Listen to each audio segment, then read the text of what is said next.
今次介紹係呢一個前吸後放式嘅吸水機。咁佢有同我哋一般喺清潔部嗰個清潔水倉嘅機有咩唔同咧？咁佢唯一好處係你可以一路吸積水，而後面佢有條喉可以一路放積水嘅。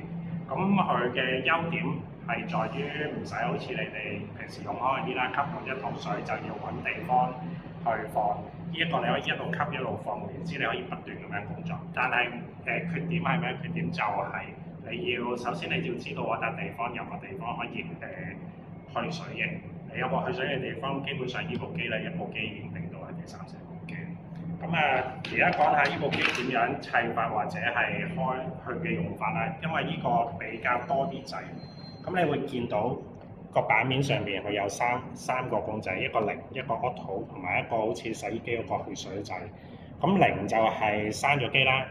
咁如果用嘅時候，我哋會校 auto，咁佢就會一路吸水，吸到佢差唔多到機滿嘅時候咧，佢就會自動放水。咁另外一個呢一個掣咧，最底呢個，佢就係齋放水，唔會吸水嘅。咁呢個用法係到最撚尾，我哋完成晒成個工作嘅時候，咁佢因為本身部機有水，我哋推走嘅會好吃力嘅。咁所以我哋要放清咗部機入邊嘅水，跟住先推走咯。呢個唯一就係呢個功能。咁而家講點樣砌呢部機啦，因為呢個比較特別嘅，你會見到，因為前吸後放啦，換言之，佢會有兩個摩打，一個咧就係用嚟吸水，一個用嚟放水嘅。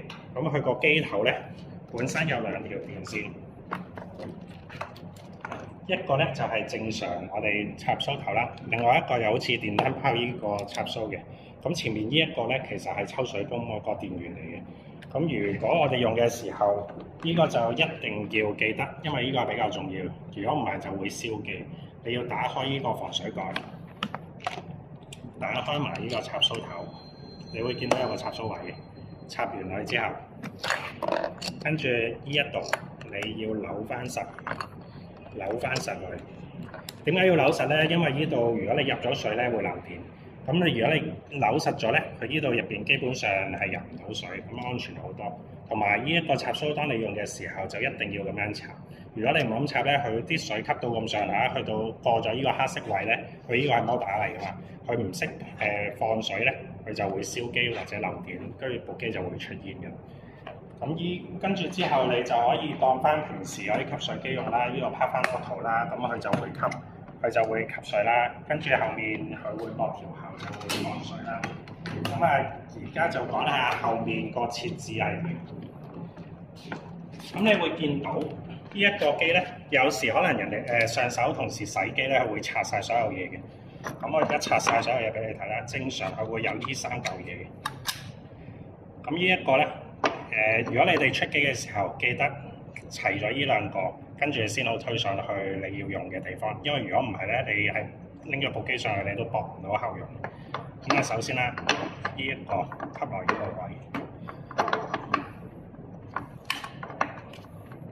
咁因為呢啲可能有少少舊嘅，所以有時如果你左吸唔到，你試下右啦，因為佢入邊有兩個牙嘅，佢都係就咁左右扭嘅啫，唔需要有咩技巧嘅其實。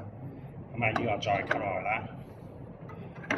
咁呢個銅喉有啲同事可能唔知道嘅，會直接駁我哋清潔部其他喉呢個膠呢個位嘅，呢個就駁唔到嘅，亦都唔好咁試，佢一定要駁咗呢個銅喉，跟住呢個膠位駁落其他喉嘅膠位，咁先可以用到。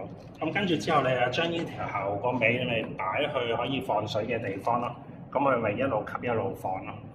咁呢一個如果正常駁晒嘅話，其實你部機就已經用實㗎啦。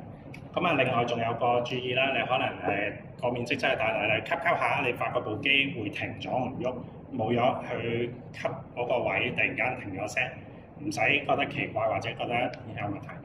點解咧？因為佢呢部機吸水嘅量係比排水嘅量快好多。咁可能佢部機吸到咁上下，去到呢度，咁佢就會變咗齋排水，排到咁上下，佢又會再吸翻嘅。咁所以咧，如果你哋用下嘅時候，去停咗機，你摸下個機身呢一個位係咪仲喐緊啊？如果佢喐緊，其實就或者你睇下條喉呢度係咪出水仲出緊啊？如果佢仲出緊嘅話，其實等一等佢又會再吸過。咁呢一個就暫時係用嘅方法啦。咁遲啲喺第二條片就會再講點樣清洗或者點樣拆機。